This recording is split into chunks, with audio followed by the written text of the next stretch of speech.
ప్రకటన గ్రంథము 2:23. దాని పిల్లలను నిశ్చయముగా చంపెదను, అందువలన అంతరింద్రియములను హృదయములను పరీక్షించువాడను నేనే అని సంఘములన్నీ తెలుసుకొనును. మరియు మీలో ప్రతి వానికి వాని క్రియల చొప్పున ప్రతిఫలము ఇచ్చేదను. ప్రార్థన చేసుకుందాం. మహాపరిశుద్ధుడైన మా తండ్రి, గడిచిన వారం అంతా నన్ను చేరవచ్చిన ప్రతి బిడ్డను మీరు ఎక్కడైనా కాపాడి భద్రపరిచి క్షేమంగా సజీవ లెక్కలో ఉంచారు. అందును బట్టి మీకు వందనాలు, స్తోత్రాలు చెల్లిస్తాం. దేవా, మీ సన్నిధానంలో చేరవచ్చిన నాతో ప్రతి ఒక్కరితో మీరు మాట్లాడండి. పాపనైన నన్ను మీ రక్తంతో కడిగి శుద్ధీకరించి పవిత్రపరచండి. దేవా, మీ నోటి నుండి వచ్చి వాక్కు మీకు అనుకూలమైన కార్యంను మా జీవితాల్లో జరిగించేది గనుక, మరి గడిచిన వారంలో ఏ విషయాల్లో మేమందరం తప్పిపోయామో ఇదేనా వాటిని సరిచేసుకుంటూ ఆ విషయాల్లో మీకు అనుకూలంగా మారడానికి మాకు సహాయం దయచేయండి. నా వాక్యం నాయన తండ్రి, నా వాక్కు అగ్ని వంటిది కాదా, బండను బద్దలు చేసి సుత్తె వంటిది కాదా అన్నారు. మాలో ఉన్న చెత్తను దహించి వేసే అగ్ని వంటి మీ మాటలను నాయన, బండ వంటి మా హృదయాన్ని బ్రద్దలు చేసే సుత్తె వంటి మీ యొక్క మాటలను నాకు చేరవచ్చిన ప్రతి ఒక్కరికి మీరు దయచేయండి. దేవా, మీరు మాట్లాడుచున్నప్పుడు ప్రభా, నేను చేరవచ్చిన ఎవరము మా హృదయాలను కఠినపరచుకొనకుండా కృప చూపించండి. ఆటంకపరిచే ప్రతి చీకటిని యేసు నామములో పాతాళ మందు బంధించమని, మరి మీ వైపు తిరిగే హృదయాలు మాకు దయచేయమని యేసుక్రీస్తు వారి శ్రేష్టమైన నామములో స్తుతించి ప్రార్థించి వేడుకొంచున్నాం తండ్రి, ఆమేన్. మొదటిగా అందరికీ హెర్మోన్ సంఘంలో ఉన్న తండ్రులందరికీ కూడా హ్యాపీ ఫాదర్స్ డే తెలియపరుస్తున్నాను.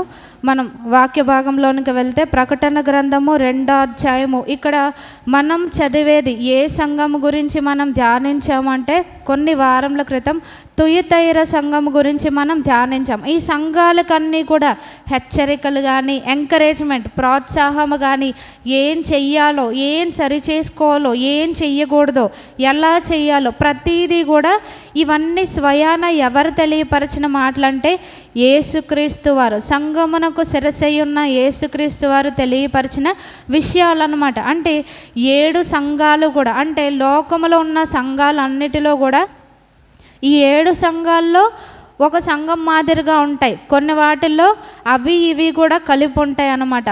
సో ఎలా ఉండాలి సంఘం? సంఘములో ఉన్న మనము, యేసుక్రీస్తు వారి అవయవములుగా ఉన్న మనం ఏ విధంగా ఉండాలి, ఏది మన జీవితాల్లో మన సంఘంలో ఉండకూడదు అనేది ఇక్కడ ప్రభువారు తెలియపరుస్తున్నారు.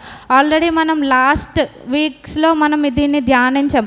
తుయతైర సంఘానికి దేవుడిచ్చిన హెచ్చరికలు ఏంటంటే, ఇక్కడ ప్రత్యేకంగా మనం చదువుకున్నది యెజబెలు అనే స్త్రీ గురించి ఇక్కడ చెప్తున్నారనమాట. అంటే నాట్ ఓన్లీ ఇది లేడీస్కి సంబంధించి కాదు, అంటే ఒక జెండర్కి మాత్రమే కాదు, ఇది స్త్రీలలో ఉండొచ్చు, పురుషుల్లో కూడా ఉండొచ్చు అనమాట. పేరు స్త్రీది కాబట్టి ఇది కేవలం స్త్రీకి అని మనం పొరబడకూడదు.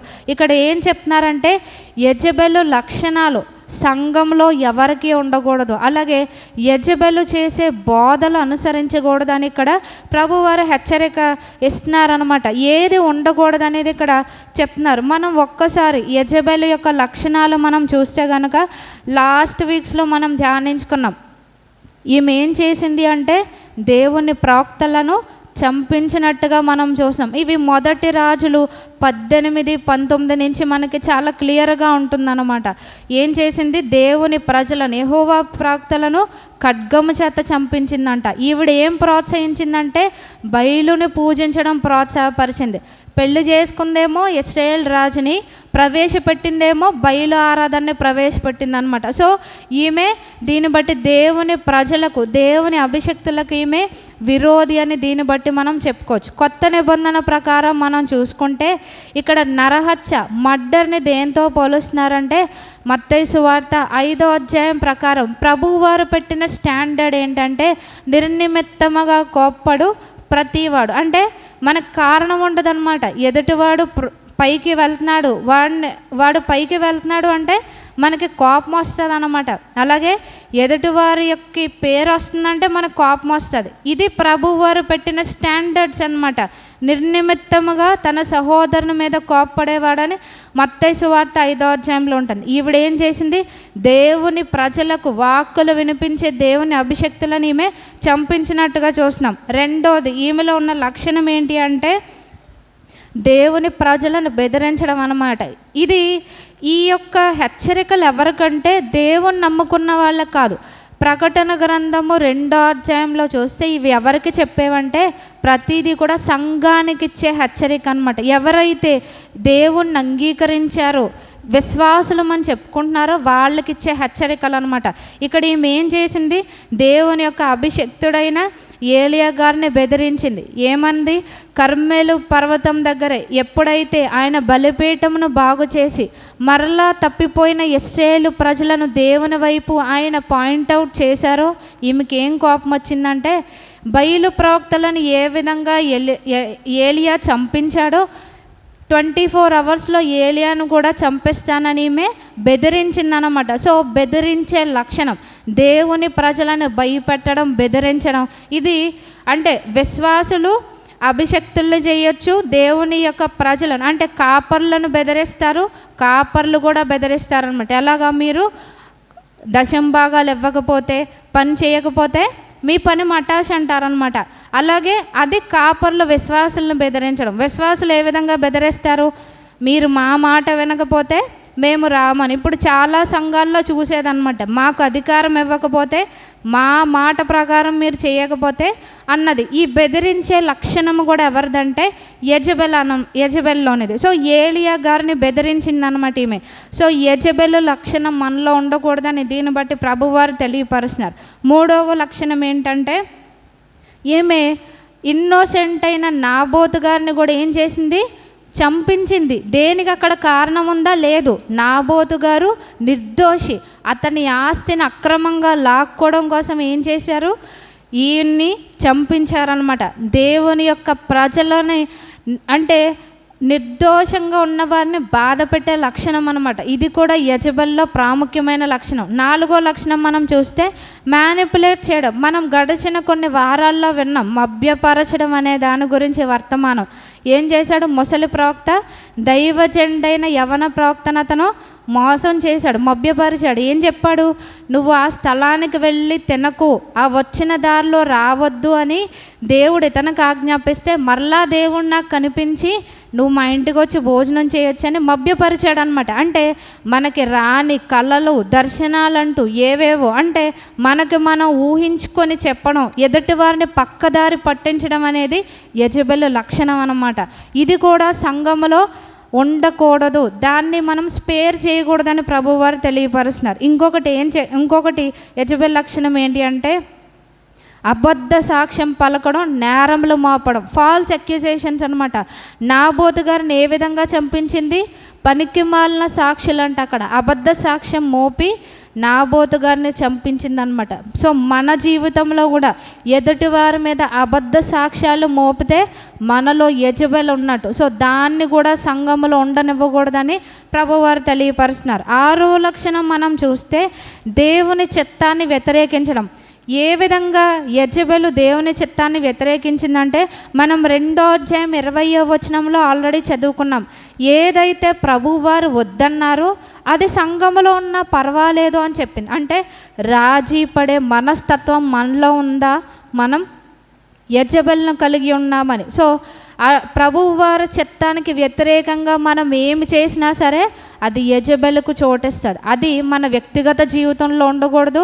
మన వ్యక్తిగత జీవితంలో ఉంటుంది, సంఘం మీద ప్రభావం చూపిస్తుంది. కనుక మన జీవితాల్లో ఉండకుండా దాన్ని తొలగించుకోవాలని ప్రభువారు తెలియపరుస్తున్నారు. 7వ లక్షణం యెజబెల్ లక్షణం మనం చూస్తే, ఇక్కడ మనం ఇదే 2వ అధ్యాయం 20వ వచనం 2వ లైన్లో చూస్తే, ప్రకటన 2:20లో 2వ వచనం, తాను ప్రవక్త్రినని చెప్పుకొనుచు. ఏం చెప్పుకుంటుంది ఇక్కడ, నేను ప్రవక్త్రిని. మనము కూడా అంతే, దేవుడు మనకివ్వని పిలుపును మనకు ఆపాదించుకోవడం అనమాట. అందుకని పౌలు భక్తుడు ఏం చెప్తారంటే, ఎవరిని దేవుడు ఏ స్థితిలో నియమించారో ఆ స్థితిలో పని చేయాలంట. నాకు కింద పని అప్పగించారు, A1 ఆఫీసర్ నాకు అప్పగించలేదు. నాకు A2 అప్పగిస్తే నేను A2 ఆఫీసర్గానే పనిచేయాలి. అంతేగాని నేను A1ని కోరుకుంటా అంటే నాకు ఆ సామర్థ్యం ప్రభువారు ఇవ్వనప్పుడు నేను దాన్ని ఆశించకూడదు. దాని కొరకు నేను అంటే యెజబెల్ ఏ విధంగా దాన్ని ఆశించిందో, దేవుని చిత్తానికి వ్యతిరేకంగా చేసిందో అలా మనం చేయకూడదని. దీనికి బెస్ట్ ఎగ్జాంపుల్ ఎవరంటే కోరహ అన్నమాట. కోరహ ఏం చేస్తాడు, దేవుడు ఎవరిని నియమించాడు ప్రధాన యాజకునిగా, అహరోన్ని నియమించారు. మోషే గారు అహరోను, మిరియాము లీడర్స్ అన్నమాట. వాళ్ళు దేవుని ప్రజల్ని నడిపించడానికి దేవుడు ఎన్నుకున్న వాళ్ళు. కానీ కోరహు ఏమంటాడు? మేము పరిశుద్ధులం కాదా, మాకు దేవుని వాక్యం తెలియదు అన్నారు. మనం అది ఒకసారి చూస్తే కనుక సంఖ్యాకాండము ప్రధానత్వంను కోరుకునే వారి గురించి యెజెబెలులో ఏ విధంగా కనిపిస్తుందో మనకి ఇక్కడ కోరహులో కూడా చాలా స్పష్టంగా కనిపిస్తుంది అన్నమాట.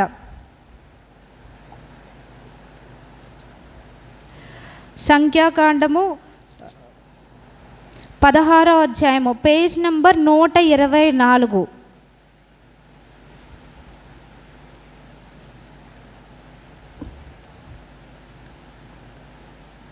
16వ అధ్యాయము 3వ వచనం మనం చూస్తే, మోషే అహరోనులకు విరోధముగా పోగుపడి. ఎవరు విరోధముగా పోగుపడ్డారనేది 16వ అధ్యాయము 1వ వచనంలో ఉంటుంది. కోరహు రూబేనీలలో ఏలియాబు కుమారుడైన దాతాను, అబీరాములను, పేలెత్తు కుమారుడైన ఓనును, ఈ నలుగురు కూడా ఏం చేశారు అంటే వీళ్ళకు ఒక గ్రూప్ని ఏర్పరచుకున్నారు. ఎంతమందిని అంటే 250 మందిని గ్రూప్గా ఏర్పరచుకొని ఎవరికి విరోధంగా లేచారు అని మనం చదువుకున్నాం ఇక్కడ. మోషే అహరోనులకు, ఎవరైతే దేవుని చేత ఎన్నుకోబడిన నాయకులు ఉన్నారో వాళ్ళకి విరోధంగా వీళ్ళు లేచారనమాట. లేచి వీళ్ళు ఏం చెప్తున్నారు 3వ వచనంలో, మీతో మాకిక పని లేదు, ఈ సర్వ సమాజంలోని ప్రతివాడును పరిశుద్ధుడే, యెహోవా వారి మధ్యనున్నాడు, యెహోవా సంఘం మీద మిమ్మును మీరెలా హెచ్చించుకొంచున్నారనగా. అంటే ప్రతి ఒక్కడూ పరిశుద్ధుడే, మీరు చేసే పనులు మేము కూడా చెయ్యగలము, మీకు మాత్రమే దేవుని వాక్యం రాదు, మాకు కూడా వచ్చు అన్నట్టుగా వీళ్ళు చెప్తున్నారన్నమాట. ఏ విధంగా వీళ్ళు తిరుగుబాటు చేశారు అంటే ప్రధానత్వంను కోరుకుంటున్నారు. ఇక్కడ యెజెబెలు కూడా ఏం చేసిందంటే ప్రధానత్వంను కోరుకుంటుందన్నమాట సంఘములో. అంటే దేవుడు ఎవరిని ఏ స్థాయిలో నిలబెడితే అందరం అదే ఇదిలో పనిచేయాలన్నమాట. అందుకని ద్వితీయోపదేశకాండంలో ప్రభువారు ఇచ్చిన ఆశీర్వాదాల్లో ఒకటి ఏంటంటే, నువ్వు తలగా నుండువు కానీ తోగ్గా నుండవను. అంటే తల చేయవలసిన పని తలే చేయాలన్నమాట. దానికి చెయ్యి చేస్తాను, తల చేసే పని నేను కాళ్ళు చేస్తాను అని అంటే మన జీవితం కొలాప్స్ అయిపోద్ది అనమాట. సంఘములో కూడా అంతే, ఎవరికి దేవుడు ఏది నియమిస్తే వాళ్ళు అది మాత్రమే చేయాలన్నమాట. వేరే పని దేవుడు నియమించినప్పుడు దానికి మనం ఇలాగూ కోరహులాగా యెజెబెలులాగా మనం చేయకూడదు అంటున్నారు. సంఘములో ఇది ఉన్నది కనుక ఇది ఉండకూడదు అని ప్రభువారు తెలియపరిచారు. సో ఈ లక్షణాలు మనం అన్నీ కూడా గత వారం ధ్యానించాం.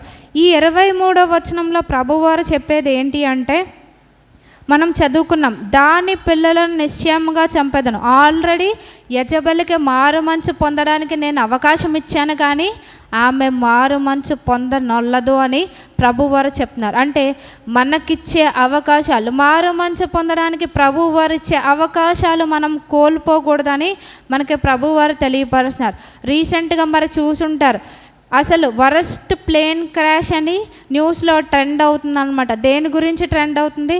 అహ్మదాబాద్లో జరిగిన ఏరోప్లేన్ క్రాష్ గురించి అనమాట. అంటే అందులో ఉన్న వాళ్ళు, అందులో బిలీవర్స్ కూడా ఉండుండొచ్చు. కొంతమంది దేవుడిచ్చిన అవకాశాలను వినియోగించుకొని ఉండొచ్చు, కొంతమంది అవకాశాలను వాళ్ళు వ్యర్థపరుచుకొని ఉండొచ్చు. అదే లాస్ట్ అని ఎవరికన్నా తెలుస్తుందా? తెలీదు. వాళ్ళ తింటున్న మెస్ మీదే ఏదైతే డాక్టర్స్ ఉన్నారో, మెడికల్ స్టూడెంట్స్ ఉన్నారో వాళ్ళ యొక్క కాలేజ్ మెస్ మీదే ఆ యొక్క ప్లేన్ క్రాష్ అయిందంట. సో ఆ కాలేజీలో ఉన్న స్టూడెంట్స్ చనిపోతారని వాళ్ళకి కానీ వాళ్ళ తల్లిదండ్రులు కానీ ఎక్స్పెక్ట్ చేస్తారా? చెయ్యరు. వాళ్ళు ఉన్నతమైన స్థానంలో ఉన్నారు, వాళ్ళకి మంచి భవిష్యత్తు ఉంది, కానీ అవకాశాలు ఎప్పుడు చెప్పిరావు. సో మనం ఏం చేయాలంటే మారు మనసు పొందడానికి దేవుడిచ్చిన ప్రతి అవకాశాన్ని కూడా మనం వినియోగించుకోవాలని ప్రభువారు తెలియపరుస్తున్నారనమాట. సో 23వ వచనంలో మనం చూస్తే ఇక్కడ మనం చదువుకున్నది ప్రకటన 2:23లో దాని పిల్లలను నిశ్చయముగా చంపెదను అంటున్నారు. ఇక్కడ దాని పిల్లలు అంటే ఎవరంటే యెజెబెల్ని సూచిస్తుంది అనమాట. అంటే మనం చెప్పుకున్నాం మొదటి రాజుల గ్రంథంలో ఆహాబు యెజెబెలుకి పుట్టిన పిల్లలందరినీ కూడా దేవుడు నిర్మూలించాడనమాట. అక్కడ యెహూ అనే ఒక వ్యక్తిని ఏర్పాటు చేసుకొని యెజెబెలు ఆహాబుకు చెందిన సంతతి, వాళ్ళ బ్లడ్ లైన్ ఎవ్వరూ లేకుండా ప్రభువారు నిర్మూలించారనమాట.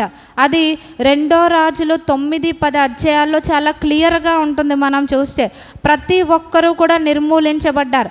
ఆహాబు సంబంధికుడు ఒక్కడు కూడా బ్రతికిలేడు అనమాట. ఎందుకనంటే వాళ్ళు దేవునికి అంత విరోధంగా జీవించారు. సో దాని పిల్లలు అంటే అక్కడ ఆల్రెడీ పాత నిబంధనలో వాళ్ళ యొక్క సంబంధికులందరినీ కూడా ప్రభువారు నిర్మూలించారు. ఇక్కడ దాని పిల్లలు అంటే ఎవరు వస్తారంటే ఎవరైతే యెజబెలు బోధన అనుసరిస్తున్నారో వాళ్ళు దాని పిల్లల కిందనే లెక్క వస్తారనమాట. సో ప్రభువారు ఏమంటున్నారు, దాని పిల్లలను నిశ్చయముగా చంపేదను. ఇందులో నో డౌట్ అంటున్నారనమాట. యెజబెలు బోధని మనం అనుసరించిన, యెజబెలు లక్షణాలు మనలో ఉన్న, యెజబెలుకి ఏ గతి పట్టిందో తెలుసా? యెజబెలు గురించి ప్రభువారు ఒక జడ్జిమెంట్ని ఇచ్చారు, ఒక తీర్పునిచ్చారు. ఏమని తీర్పునిచ్చారు? దాని రక్తము కుక్కల్లాకనని. ఆమె రాణియే కానీ ఆమె ఎండింగ్ చాలా భయంకరం అనమాట. పాతి పెట్టడం కూడా, చనిపోయిన తర్వాత పాతి పెట్టడం కూడా ఒక బ్లెస్సింగ్ అనమాట, దేవుని ఆశీర్వాదాల్లో అదొకటి. కానీ దానికి ఆగతి కూడా లేదనమాట. ఆమెను ఎవరు పడవేశారు అంటే తన పనివారే ఆమె ఉన్న ప్యాలెస్ నుంచి కిందకు పడేస్తారనమాట. పడేసినప్పుడు ఆమె యొక్క చేతులు కాళ్ళు తప్ప మిగిలిన ఏముండవు. ఏమవుద్ది అంటే కుక్కలు వచ్చి ఆమెను తినివేస్తాయి అనమాట. అంటే దేవుని సంఘానికి వ్యతిరేకమైన లక్షణాలు జీవితం కలిగి ఉంటే పరిస్థితి అంత భయంకరంగా ఉంటుందని దేవుని వాక్యం తెలియపరుస్తుంది అనమాట. ఇక్కడ మనం చెప్పుకునే మాటలు కాదు, స్వయాన దేవుడిచ్చే హెచ్చరికలు. సో అక్కడ ఏమన్నారు, ఎవరైతే యెజబెలు బోధన అనుసరిస్తారో వాళ్ళను కూడా మరణ శిక్ష అని. ఫిజికల్ అంటే భౌతికపరమైన మరణం అందరికీ వచ్చేదే. మనం ఏ మరణం గురించి భయపడాలి అంటే ప్రకటన గ్రంథము 21వ అధ్యాయం మనం చూస్తే, ప్రకటన గ్రంథము 21వ అధ్యాయము 8వ వచనం, పేజ్ నెంబర్ 241. పిరికివారును, అవిశ్వాసులను, అసహ్యులను, నరహంతకులను, వ్యభిచారులను, మాంత్రికులను, విగ్రహారాధికులను, అబద్ధికులందరూ అగ్ని గంధకములతో మండు గుండములో పాలు పొందుదురు. ఇది 2వ మరణము. సో ఇక్కడ యెజబెలు లక్షణాలు ఏమున్నాయో ఇక్కడ కొంత లిస్ట్ ఉందన్నమాట. సో ఈ లక్షణాలు కలిగి ఉంటే ఏంటి అని అంటున్నారంటే రెండవ మరణం అంటే అగ్ని ఆరదు, పురుగు చావదని మనం చెప్పుకోవచ్చు. అంటే అక్కడి నుంచి మనం ఎస్కేప్ అవ్వలేమన్నమాట. దీనికి టైం పీరియడ్ అంటూ లేదు. ఎంతకాలం అంటే యుగములో మండుచున్న అగ్నిగుండం అనమాట. సో సఫరింగే అన్నమాట. ఇక్కడ మనం ఆ లక్షణాలు తొలగించుకోకపోతే 2వ మరణంలోనే మనకి చోటు ఉంటుంది అని ప్రభు వారు తెలియపరుస్తున్నారు. అందుకని ఏమంటున్నారు, మారు మనసు పొందాలి. యెజబెలు యొక్క లక్షణాలు మనం విడిచిపెట్టి మారు మనసు పొందాలి అని ప్రభు వారు తెలియపరుస్తున్నారు. నెక్స్ట్ ఇదే 23వ వచనంలో మనం కంటిన్యూషన్ మనం చూస్తే, అందువలన అంతరింద్రియములను హృదయములను పరీక్షించువాడను నేనే అని సంఘములన్నీ తెలుసుకొనును. ఇది ఎవరికి చెప్పే మాట అంటే మనం ఇందాక చెప్పుకున్నాం, సంఘానికి దేవుడు చెప్తున్నారనమాట. ఏమంటున్నారు, అంతరింద్రియములను హృదయములను పరీక్షించువాడను అని. మనం జనరల్గా స్కానింగ్కి ఎక్స్రేకి వెళ్తూ ఉంటాం. ఏమవుద్ది, లోపల మనకి ఏ డిసీజ్ ఉందో, ఏ అబ్నార్మాలిటీ ఉందో తెలుస్తుంది అనమాట. ఎక్స్రే అంటే కొంతవరకే, కానీ దానికంటే ఇంకా సుపీరియర్ ఉంటాయి. ఎంఆర్ఐ అని, సిటీ అని, వీటన్నిటిలో ఏమవుద్దంటే ఎంఆర్ఐ స్కానింగ్లో ఏం తెలుస్తుందంటే మన బ్రెయిన్లో ఉన్న క్లాట్స్ కూడా, ఏ హ్యామరేజ్ ఉన్నా, ఎక్కడ రక్తస్రావం ఉన్నా కూడా అదంతా కూడా స్కానింగ్ రిపోర్ట్లో తెలుస్తుంది అనమాట. సో మనకి ఈ భౌతిక సంబంధమైనవే మనం కొంత అంటే డాక్టర్స్ మెడికల్ పరంగా దాన్ని చూడగలరు. కానీ ప్రభువారు ఏంటంటే మెడికల్ దానికి అతీతంగా ప్రభువారు మనల్ని చూస్తారనమాట. ఇక్కడ ఏమంటున్నారు, అంతరింద్రియములను హృదయములను పరీక్షించువాడను అంటారు. అంటే నేను మీ గురించి ఏమనుకుంటున్నానో మీకు తెలియకపోవచ్చు, కానీ నాకు దేవునికి తెలుస్తుంది అనమాట. అంటే ప్రభువారు మనల్ని స్కాన్ చేస్తూ ఉంటారనమాట. మనకి ఎలాంటి ఆలోచనలు వస్తున్నాయి, మనం ఎలాంటి ఉద్దేశాలు మనం కలిగి ఉండాలనుకుంటున్నాము, ఏం చేయాలనుకుంటున్నాము అనేది ప్రభువారు అవన్నీ కూడా స్పష్టంగా ఆయనకి తెలుసు. అందుకని హెబ్రీ పత్రిక 4వ అధ్యాయంలో ఏముంటుందంటే, ఆయన దృష్టికి కనబడిన సృష్టము ఏది కూడా ఉండదంట. ప్రతిదీ కూడా ఆయనకి జూమ్లో కనిపిస్తుంది అనమాట. మనకి ఏదన్నా కనబడకపోతే స్క్రీన్లో మనం ఏం చేస్తాం, దాన్ని జూమ్ చేసుకుంటాం అనమాట. ప్రభు వారికి అంత తేటగా కనిపిస్తుంది అనమాట. మనం దీన్ని సైంటిఫికల్గా మనం చూస్తే కనుక ఇక్కడ ఏం చెప్తున్నారు, అంతరింద్రియములను హృదయములను అంటున్నారు. ప్రకటన గ్రంథము 2:23లో ఇక్కడ హృదయానికి గ్రీకులు ఏమంటారంటే కార్డియా అంటారు. మనం ఇంగ్లీష్లో అందుకని హార్ట్కి సంబంధించిన డాక్టర్ దగ్గరికి వెళ్ళాలంటే కార్డియాలజిస్ట్ అంటాం. ఇది గ్రీక్ నుంచి వచ్చిందనమాట. సో ఇక్కడ ఏమంటున్నారు అంటే హార్ట్కి సంబంధించి ఏముంటుందంటే మన భావోద్వేగాలు ఎక్కడి నుంచి వస్తాయి, మన యొక్క హృదయంలో నుంచి వస్తూ ఉంటాయి అన్నమాట. అలాగే మనం ఏదైతే చేయాలనుకుంటామో అవన్నీ మన ఆలోచనలు అన్నీ కూడా మన హృదయంలోనే మనం అవన్నీ కూడా యోచించుకుంటూ ఉంటాం. సో ఆ హృదయాన్ని ఎవరు పరీక్షిస్తారంట, ప్రభువారు పరీక్షిస్తారంట. అలాగే ఇక్కడ మైండ్ అంటాం మనం, అంతరింద్రియములు అంటే ఇంగ్లీష్లో మైండ్ అంటాం అనమాట. దానికి గ్రీక్ వర్డ్ ఏంటంటే నెఫ్రోస్ అంటారనమాట, గ్రీక్కి సంబంధించి. సో ఇక్కడ అదే యూదులు దీన్ని ఏ విధంగా చూస్తారంటే మనం ఇక్కడ ఇంగ్లీష్ బైబిల్లో చూస్తే హార్ట్ అండ్ మైండ్ అని ఉంటుంది. కానీ జూయిష్ వాళ్ళు, యూదులు దీన్ని ఏమని చదువుకుంటారంటే అక్కడ కిడ్నీస్ అని చదువుకుంటారంట వాళ్ళు. ఎందుకంటే కిడ్నీస్లోనే వాళ్ళు ఒక గొప్ప జ్ఞానము అందులో నుంచే మనకు వస్తుందని వాళ్ళు నమ్ముతారన్నమాట. జూయిష్ ట్రెడిషన్స్ ప్రకారం, యూదుల సాంప్రదాయం ప్రకారం. సో కొన్ని బైబిల్స్లో ఇక్కడ మనకి హార్ట్ అండ్ మైండ్ అని ఉంటే, కొన్ని బైబిల్స్లో ఏముంటుందంటే హార్ట్ అండ్ కిడ్నీస్ అని ఉంటుందన్నమాట. సో అక్కడ మనం క్లియర్గా దీన్ని మనం ధ్యానిస్తే కనుక ఎక్కడైతే లోపల మనకి ఆలోచనలు మన మనస్సాక్షిలో కలిగే ప్రతిదీ కూడా ఎవరికి తెలుస్తుందంటే ప్రభువారికి తెలుస్తుందంట. పైకి మనం ఏ విధంగా అన్నా నటించవచ్చు, కానీ దాన్ని టెస్ట్ చేసేది ఎవరు అని అంటున్నారంటే ప్రభువారు టెస్ట్ చేస్తారని తెలియపరుస్తున్నారు. మనం నవ్వుతూ ప్రైజ్ లార్డ్ చెప్పినా ఏం చెప్పినా మన హృదయ స్థితి ఏ విధంగా ఉందో ప్రభువారికి తెలుసు అన్నమాట. సో ఇంకా దీని గురించి మనం ధ్యానిస్తే కనుక ఇక్కడ మనం అంతరింద్రియములు హృదయములని మనం చదువుకున్నాం. మనం ఒక్కసారి హృదయం గురించి, మన హార్ట్ గురించి మనం ధ్యానిస్తే ఇక్కడ మనకి అంటే ఓన్లీ మనకి బాహ్యంగా సంబంధించే కాదు, కానీ మెడికల్ పరంగా చూస్తే మన యొక్క గుండె ఏ విధంగా కొట్టుకుంటుందో మనకి తెలుసు. సో నిమిషానికి 72 సార్లు మన హృదయం కొట్టుకుంటూ ఉంటుందన్నమాట. కానీ ప్రతి దానికి అంటే ఒక్కొక్క హార్ట్ బీట్కి మధ్య కొంత గ్యాప్ ఉంటుందన్నమాట. ఆ గ్యాప్ని మనం ఏమంటామంటే హార్ట్ రేట్ వేరియబిలిటీ అంటాం. అంటే ఒక్కసారి కొట్టుకున్న దానికి నెక్స్ట్ కొట్టుకోవాల్సిన దానికి మధ్య ఉన్న టైం గ్యాప్ అన్నమాట. దాన్ని మనం ఏమంటామంటే హార్ట్ రేట్ వేరియబిలిటీ అంటారంట మెడికల్ పరంగా. అంటే అది ఎవరికైతే ఎక్కువ ఉంటుందో, అంటే ఏ విధంగా అంటే మిల్లీ సెకండ్కి ఇంత అని. మనకి బీపీ గురించి తెలుసు. బీపీ ఏది స్టాండర్డ్ అని మనం చెప్పుకుంటామంటే 120/80 ఉంటే అది సరైనది, కరెక్ట్ అని మనం చెప్పుకుంటాం. అలాగే ఈ హార్ట్ రేట్ వేరియబిలిటీ గురించి కూడా ఏం చెప్తారు అంటే శాస్త్రవేత్తలు, అంటే సెకండ్లో అది 1000వ వంతు ఎంత కొట్టుకోవాలి అనేది చూపిస్తుంది అన్నమాట హార్ట్ రేట్ వేరియబిలిటీ అని. అంటే ఎవరికైతే ఎక్కువగా ఇది ఉంటుందో ఈ హార్ట్ రేట్ అనేది, వాళ్ళు చాలా ఆరోగ్యవంతంగా ఉంటారంట. అది ఎప్పుడు ఆరోగ్యవంతంగా ఉంటారంటే కేవలం ఇది సైన్స్ ద్వారా నిరూపితమైనది. ఎవరైతే ఆరాధన చేస్తారో, ప్రార్థన చేస్తారో, ఎవరైతే నిష్కల్మషంగా ఉంటారో వాళ్ళకి ఎక్కువ హార్ట్ రేట్ వేరియబిలిటీ ఉంటుందంట. సో అప్పుడు గుండె సంబంధమైన వ్యాధులు ఉండవంట, ఒత్తిడి ఉండదంట. ఎవరికైతే హార్ట్ రేట్ వేరియబిలిటీ హెచ్ఆర్వి ఎక్కువ ఉంటుందో వాళ్ళకి ఈ గుండె సంబంధమైన వ్యాధులు ఉండవంట.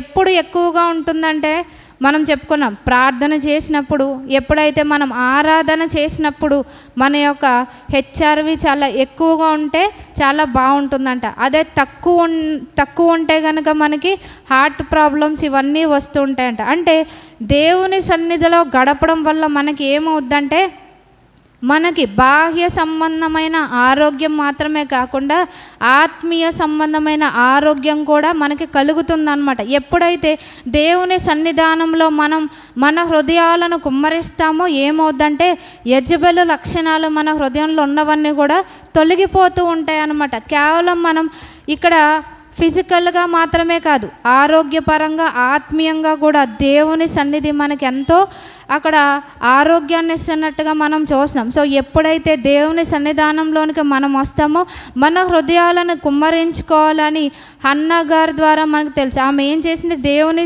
సన్నిధిలో తన హృదయాన్ని కుమ్మరించిందంట. అంటే ప్రతీదీ కూడా ఉన్నది ఉన్నట్టుగా దేవుని సన్నిధిలో ఆమె పెట్టింది. మనం కూడా ఆరాధనకు వచ్చిన మనం ఏం చేయాలి, మన హృదయాలను కుమ్మరించాలన్నమాట. కేవలం నోటి మాటతో మనం ఆరాధించడం కాదు, కానీ మన హృదయాలను ఆరాధన అంటే నువ్వు అంత చేసావు, ఎంత చేసావు, అప్పటి నుంచి ఎంత కాపాడవు అన్నది కాదు. మన వాస్తవ స్థితి సరి చేసుకోవడమే ఆరాధన అనమాట. మనకందరికీ తెలుసు పాపాత్మురాలైన స్త్రీ గురించి. ఆమె ఏం చేసింది, ఆమె మాట్లాడలేదు, తన తల వెంట్రుకలతో ప్రభు వారి పాదాలు కడిగిందనమాట తన కన్నీటితో. సో అదే ఆరాధన. అలాగే మనకి తెలుసు సొంకపు ఎవరంటే ట్యాక్స్ కలెక్టర్ గురించి. అలాగే తను ఏం చేశాడు, తనకున్న ఆస్తిలో ఏదైతే తను అక్రమంగా తీసుకున్నాడో అది తను ఇచ్చాడు, తన క్రియల్లో చూపించాడు అనమాట, మాటల్లో చెప్పలేదు. అలాగే పరిసయుడు సొంకరి కూడా, ఆ సొంకరి ఏం చేస్తాడు, రొమ్ము కొట్టుకొనొచ్చు ఆకాశం తట్టు కన్నులెత్తుటకైనా ధైర్యం చాలలేదంట, తను నీతిమంతుడిగా తీర్చబడ్డాడు. సో దేవుని సన్నిధానంలోనికి వచ్చిన మనము నీతిమంతులుగా తీర్చబడాలి. మన ఆరాధన ఆయన దృష్టికి అంగీకారంగా ఉండాలంటే మన హృదయ స్థితి కరెక్ట్గా ఉండాలని ప్రభువారు తెలియపరుస్తున్నారనమాట. ఎందుకు ఇక్కడ అంటున్నారంటే, మనం ఒక లేఖన భాగంలో చూస్తే సామెతలు 15వ అధ్యాయము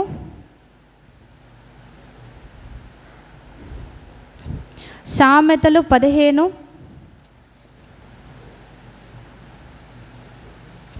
పేజ్ నెంబర్ 541. మన ఆలోచనలు ఎవరికీ తెలియవు, మేము చేసేది ఎవరు చూడరు అని అనుకునే మనకి ప్రభువారు ఇక్కడ ఇచ్చిన హెచ్చరిక ఏంటంటే సామెతలు 15:11 మనం చూస్తే, పాతాళమును అగాధ కూపమును యెహోవాకు కనబడుచున్నవి, నరుల హృదయములు మరి తేటగా ఆయనకు కనబడును కదా. మనకి కనబడతాయా పాతాళము అగాధ కోపం మనకు అనిపిస్తుందా అంటే, మనకి మన కళ్ళ ముందు అలాగే మన శరీరం మీద ఉండే సూక్ష్మజీవులే మనకు కనబడవు, మైక్రో ఆర్గానిజమ్సే మన కంటికి కనబడవు. అలాగే పాతాళం నిజంగా ఉందని సైంటిస్టులు రుజువుపరిచారనమాట. అది మన కళ్ళకు కనిపిస్తుందా, మనకు కనిపించదు. అదే ప్రభు వారికి చాలా క్రిస్టల్ క్లియర్గా కనిపిస్తుందంట. అంటే స్వచ్ఛమైన నీటిలో ఏదన్నా మనం ఒక వస్తువు వేస్తే ఏ విధంగా కనబడుతుందో ప్రభు వారికి కూడా అంత స్పష్టంగా కనిపిస్తుందంట. ఏం కనిపిస్తుంది, పాతాళం కనిపిస్తుందంట, అగాధ కోపం కనిపిస్తుంది. సో దానికి కంటిన్యూషన్ ఇక్కడ ఏం చెప్తున్నారంటే, నరుల హృదయంలో మరి తేటగా ఆయన కనబడను కదా. ఇవే ఆయనకు కనబడితే మన హృదయాలు ఇంకెంత స్పష్టంగా ప్రభువు వారికి కనిపిస్తున్నాయి. ఏ ఉద్దేశంతో మనం దేవుని సన్నిధానానికి వస్తున్నాం, దేవుని సన్నిధిలో కూర్చున్న మన ఆలోచనలు ఎక్కడెక్కడ తిరుగుతున్నాయి, మన యొక్క ఊహలు దేని మీద ఉంటున్నాయి, అవన్నీ కూడా ప్రభువు వారికి తెలుస్తాయి కదా అని ఇక్కడ సొలొమోను భక్తుడు తెలియపరుస్తున్నారనమాట. ఈ మాట ఎవరికి చెప్పమంటున్నారు, సంఘాలకి చెప్పమంటున్నారనమాట. అందువలన అంతరింద్రియములను హృదయములను పరిశీలించువాడను నేనే. అంటే మనం చేసేదా ఆలోచన ఏది కూడా మనం దాన్ని తప్పించుకోలేం, ప్రభువారి నుంచి మనం కవర్ చేయలేమని ఇక్కడ ప్రభువారు మనకి తెలియపరుస్తున్నారనమాట. సో మనం ప్రకటన గ్రంథము 2వ అధ్యాయం 23వ వచనానికి మనం వెళ్తే, ప్రకటన 2:23లో, సో అందువలన అంతరింద్రియములను హృదయములను పరీక్షించువాడను నేనే. సో మనం ఏ విధంగా ఉండాలంట, మన అంతరింద్రియాలు అంటే మనకి ఇంద్రియాలు సెన్సరీ ఆర్గన్స్ అంటే తెలుసు 5 ఉన్నాయి, ఏ విధంగా ఉంటున్నాం, మన యొక్క అంతరంగ పురుషుడు ఏ విధంగా ఉంటున్నాడు అనేది మనం సరి చేసుకోవాలన్నమాట. బాహ్యంగా వచ్చి మనం చేసే ఆరాధన ప్రభువారు దాన్ని అంగీకరించరు. మన హృదయ స్థితి సరిగ్గా ఉన్నప్పుడే మనం చేసే ఆరాధన మనము దేవునికి అంగీకారయుక్తంగా ఉంటామని ప్రభువారు తెలియపరుస్తున్నారనమాట. మనకి ఇక్కడ ఇలా చదువుకున్నాం, మెసేజ్ వెర్షన్లో ఏముంటుందంటే ఐ ఎక్స్రే ఎవ్రీ మోటివ్ అని ఉంటుందన్నమాట. అంటే ప్రతిదీ కూడా నేను స్కాన్ చేస్తాను, మనకు వచ్చే ప్రతి ఆలోచన కూడా ప్రభువారు స్కాన్ చేస్తారంట. అంటే ఎదుటివాడికి ఉపయోగపరిచే ఆలోచన అయినా సరే, ఎదుటివాడిని పడగొట్టే ఆలోచన అయినా సరే ప్రభువారు ఏం చేస్తారంట, దాన్ని స్కాన్ చేస్తారంట. సో దాన్ని స్కాన్ చేసి ఒట్నే వదిలేయరనమాట. ప్రభువారు ఏం చేస్తారంట, 23వ వచనంలో మనం చూస్తే, మరియు మీలో ప్రతి వానికి వాని క్రియల చొప్పున ప్రతిఫలం ఇచ్చేదను. సో మనం ఏం ఆలోచిస్తున్నామో దానికి ఒక ప్రతిఫలం ఉంటుందన్నమాట. మనం చేసేదానికి ప్రతిఫలం ఉంటుందంట. ఇది సంఘాలకు ఎందుకు చెప్పమంటున్నారంటే, మనం ఏమనుకుంటామంటే మనం చేసే భక్తి, మన ప్రార్థనలు, మన నీతి కార్యాలు బట్టి మనం ఏమవుతామంటే గర్విస్తూ ఉంటాం అన్నమాట.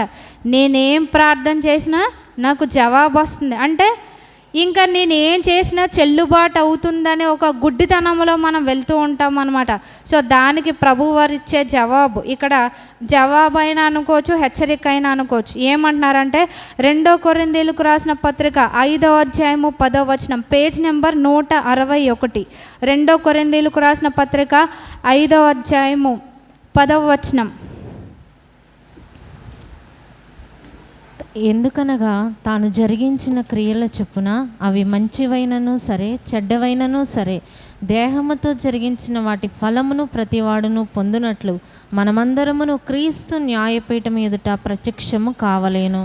సో మనం ఏం చేసినా అంట, మంచిదైనా సరే చెడ్డదైనా సరే, మనం కొన్ని మంచి పనులు ఎందుకు చేస్తామంటే పక్కన ఎవరన్నా మనల్ని చూస్తున్నప్పుడు వీళ్ళు ఏమనుకుంటారో అని చేస్తాం, కానీ హృదయపూర్వకంగా మనం చేయమన్నమాట. అలాంటివి ప్రభువారు వెలుగులోనికి తెస్తారు, తీర్పులోనికి తెస్తారు. చెడ్డ వాటితో, చెడ్డ మోటివ్స్తో మనం చేసే ప్రతిదీ కూడా ప్రభువారు వెలుగులోనికి తెస్తారంట. వాటన్నిటి గురించి కూడా ఏం చేస్తారంట, ప్రతిదానికి కూడా ఫలం అనేది మనం అనుభవించాల్సి ఉంటుందని ప్రభువారు తెలియపరుస్తున్నారు. అందుకని గలతీయులకు రాసిన పత్రిక 6వ అధ్యాయంలో ఏమంటున్నారు, మోసపోకుడి, దేవుడు వెక్కిరింపబడడు, మనుష్యుడు ఏమి విత్తునో ఆ పంటనే కోయినాడు. సో మనకి ఏ ఆలోచన వచ్చిందో ఆ ఆలోచన ప్రకారమే మనకి జీతం ఉంటుందంట. ఇక్కడ మనకి ఉద్యోగం ఉన్నా లేకపోయినా సరే మనకి ప్రభువారు జీతం ఇస్తారనమాట. దేనికంటే మన ఆలోచనలకి జీతం ఉంటుంది, మన పనులకి జీతం ఉంటుంది, మన తలంపులకు జీతం ఉంటుంది అనమాట, ప్రతి దానికి కూడా. సో అది మంచి జీతం అయ్యి ఉండాలి అని అంటే మన హృదయం ఆయన దృష్టికి యథార్థంగా నిష్కల్మషంగా ఉండాలని ప్రభువారు కోరుకుంటున్నారు. హృదయంలో చెడ్డవన్నీ పెట్టుకొని, యజబెల్ని పెట్టుకొని మనం చేసే కీడు చేయాలనే తాత్పర్యం, అలాగే ప్రధానత్వంను కోరుకోవాలి. దేవుడు మనకి నియమించని దాని కొరకు మనం వెంపర్లాటం అనేది ఇవన్నీ ఉంటే గనక ప్రభువారు వాటన్నిటికీ కూడా తీర్పు తీరుస్తాను అని తెలియపరుస్తున్నారు. సో మనం ఏం చేయాలంటే తుయతైరాకి దేవుడు ఏ హెచ్చరికనిచ్చారో మనం మారు మనసు పొందాలి అని. ఆనాడు యజబెలికి దేవుడు ఏ విధంగా మారు మనసు పొందే అవకాశం ఇచ్చాడో మనల్ని కూడా దేవుడు అంతగానే ప్రేమిస్తున్నాడు అనమాట. సో ఆయన సన్నిధానంలోనికి వచ్చిన మనం ఏం చేయాలి, మారు మనసు పొందాలంటే మనకి యెషయా భక్తుని గురించి మనకి తెలుసు. ఎప్పుడైతే యెషయా గారు సింహాసనాసీనుడైన ప్రభువారిని చూశారో ఆయన ఏం చేశారు, మొదటిగా ఆయన ఏం చేశారు, ప్రభువారిని చూసిన వెంటనే యెషయా భక్తుడు చేసిన మొట్టమొదటి పని ఏంటి, యెషయా గ్రంథం 6వ అధ్యాయంలో ఉంటుంది మనకి.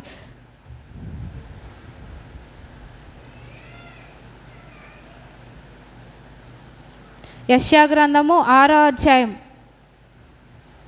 అక్కడ యెషయా భక్తుడు నువ్వు ఇచ్చిన దర్శనానికి వందనాలు, ఇది నాకు చూపించే వందనాలు, ఇలాంటి డైలాగ్స్ ఆయన ఏం వాడలేదు. యెషయా గ్రంథము 6వ అధ్యాయము 5వ వచనంలో మొట్టమొదటిగా యెషయా భక్తుని నోటి నుంచి వచ్చిన మాట ఏంటంటే, అయ్యో నేను అపవిత్రమైన పెదవులు గలవాడను, అపవిత్రమైన పెదవులు గల జనుల మధ్య నివసించువాడను, నేను నశించి తిని రాజును సైన్యములకు అధిపతి యెహోవాను నేను కన్నులారా చూచితను అనుకుంటుని. ఇక్కడ ఫస్ట్ ఈయన ఏమన్నారు, అయ్యో నేను అపవిత్రమైన పెదవులు కలిగిన వాడని అన్నారు. ఆ తర్వాతే అపవిత్రమైన పెదవులు గల జనుల మధ్య నివసించువాడిని అన్నారు. ఇక్కడ యెషయా భక్తుడు పక్కోళ్ళ మీద తప్పు నెట్టేయలేదన్నమాట. ఏం చేశారు, తన వాస్తవస్థితిని ఒప్పుకున్నారు. ప్రభువా నా నోటి నుంచి అపవిత్రమైన మాటలు వస్తున్నాయి, నా హృదయం సరిగ్గా లేదు, పలానా విషయంలో నా హృదయం ఎలా ఉంది అని ఈయన ఒప్పుకున్నారనమాట. ఎప్పుడైతే ప్రభువు వారిని చూచారో, మనము కూడా ప్రభువు వారి యొక్క సింహాసనం, కృపా సింహాసనం దగ్గరకు వచ్చిన మనం ఏం చేయాలి? మనం కూడా అయ్యో నా హృదయ స్థితి ఇది ప్రభు అని మనం ఒప్పుకోవాలంట. ఒప్పుకున్నప్పుడు నెక్స్ట్ జరిగేది ఏంటి అని అంటే, ఇక్కడ మనం చూస్తే 6వ వచనంలో, యెషయా గ్రంథము 6:6, అప్పుడు ఆ శరాపుల్లో ఒకడు తాను బలిపీఠం మీద నుండి కారుతో తీసిన నిప్పును చేత పట్టుకుని నా యొద్దకు ఎగిరి వచ్చి నా నోటికి దాన్ని తగిలించి, ఇది నీ పెదవులకు తగిలిన గనుక నీ పాపమునకు ప్రాయశ్చిత్తమాయెను, నీ దోషము తొలగిపోయెనన్నెను. సో ఎప్పుడైతే యెషయా భక్తుడు తన వాస్తవ స్థితిని తను ఒప్పుకున్నాడో, అక్కడ ప్రభువారు అతన్ని పరిశుద్ధపరిచారనమాట. ప్రభువారు చూపించలేదు, ఎందుకంటే మనకి తెలిసిన ఆల్రెడీ ప్రభువారు మనకి చూపించరు. మనం ఏ విషయాల్లో తప్పిపోతున్నామో ఆ విషయాలు మనకి చాలా మటుకు 99% మనకు తెలుసు. మనకి ఇంకేదన్నా తెలియంది ఉందంటే 1% తెలియకపోవచ్చు, అయ్యి ప్రభువారు బయలుపరుస్తారు. కానీ ఈ 99% విషయాలన్నీ కూడా మనం హృదయంలో కప్పేసుకొని 1% ప్రభువారి దగ్గర నటిస్తే అది కుదరదన్నారనమాట. ఇక్కడ యెషయా భక్తుడు ఏం చేశారు అంటే, తన వాస్తవ స్థితిని ఒప్పుకున్నాడు. మన జీవితంలో కూడా ఏం చేయాలంటే, ప్రభువారి సింహాసనం దగ్గరకు వచ్చాం, ఏం చేయాలి అంటే, మొట్టమొదటిగా మనం అంగీకారయుక్తంగా ఉండాలంటే మన వాస్తవ స్థితిని మనం ఒప్పుకోవాలని తెలియపరుస్తున్నారు. అయ్యో నేను ఈ పరిస్థితిలో ఉన్నాను, అయ్యో నా పరిస్థితి బాగాలేదు అనుకోవాలి. కానీ మనం ప్రభువారిని మనం మ్యానిపులేట్ చేయకూడదు అనమాట. అంటే ప్రభువారి దగ్గర, మనుషుల దగ్గర మనకు నటన అలవాటు అయిపోయి మనం ఏం చేస్తామంటే దేవుని దగ్గర కూడా నటిస్తూ ఉంటాం. మన యాక్టింగ్ లెవెల్స్ ఏ స్థాయిలో ఉంటాయంటే ఈవెన్ సైతాను కూడా ఆశ్చర్యపడే రీతిలో మన యాక్టింగ్ లెవెల్స్ ఉంటాయన్నమాట. అలాగూ మనం నటిస్తూ ఉంటే కనుక ప్రభువారు ఏం చేస్తారంట, అక్కడ మనం ప్రకటన 2:23లో చెప్పుకున్నాం, నిశ్చయముగా దాని పిల్లలను చంపెదను. అక్కడ ప్రభువారు కనికరించారనమాట. ప్రభువారు పాపిని కనికరిస్తారు, కానీ ఆయన ఎవరిని అసహించుకుంటారంట? వేషధారులను ద్వేషిస్తారంట. సో మనలో ఉన్న యాక్టింగ్ స్కిల్స్ అన్నీ కూడా వదిలిపెట్టేయాలని ప్రభువారు తెలియపరుస్తున్నారు. యెషయా భక్తుడు ఏమన్నాడు? అయ్యో నేను అపవిత్రమైన పెదవులు గలవాడు, నేను నశించితిని అన్నారు. నేను అంత గొప్పోడిని, అంత ప్రార్థనా పరుణ్ణి ఈయన అనలేదు. ఇక్కడ ఎప్పుడైతే ఈయన ఒప్పుకున్నాడో, ఇక్కడ ప్రభువారు ఏం చేశారు అంటే, మన పని మనం చేసినప్పుడు మొట్టమొదటి అడుగు మనం వెయ్యాలన్నమాట. అయ్యో నా పరిస్థితి ఇది ప్రభు అన్నప్పుడు రెండో పని ఎవరిదంటే అక్కడ ప్రభువారిది. ఆయన ఏం చేశారు? ఆయన పెదవులను పరిశుద్ధపరిచారు. నా హృదయ స్థితి ఎలా ఉంది ప్రభా, అయ్యో నేను దౌర్భాగ్యమైన స్థితిలో ఉన్నాననే నిజమైన కన్ఫెషన్ మనలో ఉండాలన్నమాట. మనకందరికీ తెలుసు పౌలు గారిని దేవుడు ఏ విధంగా మార్చాడనేది మనకి తెలుసు. ఆయన ఏం చేశాడు? నాకు ఎంత గొప్ప దర్శనం ఉంది, నేను ప్రభువారి స్వరం వినేశాను, ఆయన్ని చూశాను, నన్ను ఏర్పరచుకుంటానన్నారు సాధనంగా, నేను గొప్పోడిని అని అనలేదు. ఆయన అన్న మాట ఏంటంటే, రోమీయులకు రాసిన పత్రిక 7వ అధ్యాయము, రోమీయులకు రాసిన పత్రిక 7వ అధ్యాయము పేజ్ నెంబర్ 138. రోమా పత్రిక 7వ అధ్యాయము, రోమా పత్రిక 7వ అధ్యాయము 24వ వచనం. అయ్యో నేనెంత దౌర్భాగ్యుడను. చాలక్క ఇక్కడ ఏమంటున్నారు? పౌలుగా మారిన సౌలు గారు ఈయన ఏమంటున్నారు? అయ్యో నేనెంత దౌర్భాగ్యుని అన్నారు. అంటే నాకున్న పిలుపు గొప్పది, నేను దేవుని సాధనంగా నేను ఎంచుకోబడ్డాను అని అంటలేదు ఇక్కడ ఈయన. ఇంత గొప్ప దర్శనము పిలుపున్న ఈయన నోటి నుంచి వచ్చిన మాట ఏంటంటే, అయ్యో నేనెంత దౌర్భాగ్యుని అన్నారు. మన జీవితంలో కూడా మన వాస్తవ స్థితిని మనం ఒప్పుకోవాలన్నమాట. ఒప్పుకోకుండా ఎంత ఆరాధన చేసినా అది టైం వేస్ట్ తప్ప ప్రభువు వారికి అది అంగీకారయుక్తం కాదు అని అంటున్నారు. సో మనం ఏం చేయాలి? అంతరింద్రియాలను, హృదయాలను పరిశీలించే దేవుని దగ్గర మనం ఉన్నాం గనుక మనం పనిష్మెంట్ కాదు, కానీ ఆయన ఇచ్చే కృపలు, మారు మనసు పొందడానికి ఆయన ఇచ్చే ఆపర్చునిటీని, అవకాశాన్ని మనం సద్వినియోగపరుచుకోవాలని ప్రభువారు తెలియపరుస్తున్నారనమాట. సో మనం ఇంకొక లేఖన భాగాలు చూస్తే ఇర్మియా గ్రంథము 17వ అధ్యాయము,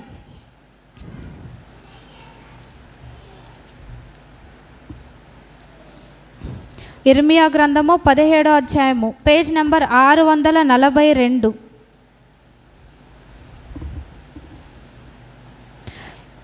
మనం చదువుకున్న ప్రకటన గ్రంథము 2:23లో స్వయాన ప్రభువారు అన్నారు, అంతరింద్రియములను హృదయములను పరీక్షించువాడనని. ఇక్కడ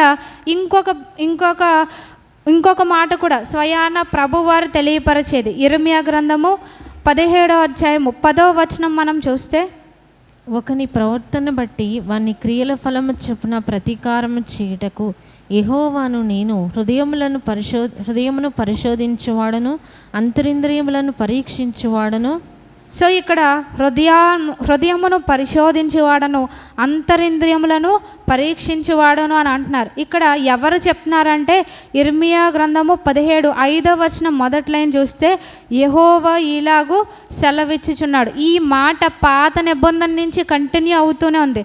మనకి హృదయములను అంతరింద్రియములను పరిశీలించువాడవని దావీదు భక్తుడు అన్నారు, సమూయేలు గారు అన్నారు. ప్రతి చోట కూడా ఈ మాట ఉందన్నమాట. ఎందుకనంటే పైకి మనం ఎలాగ బిహేవ్ చేసినా అసలు మన లోపల ఏముందో ప్రభువు వారికి తెలుసు. దాన్ని మనం కవర్ చేయలేమని ఇక్కడ ప్రభువారు మనకి తెలియపరుస్తున్నారు.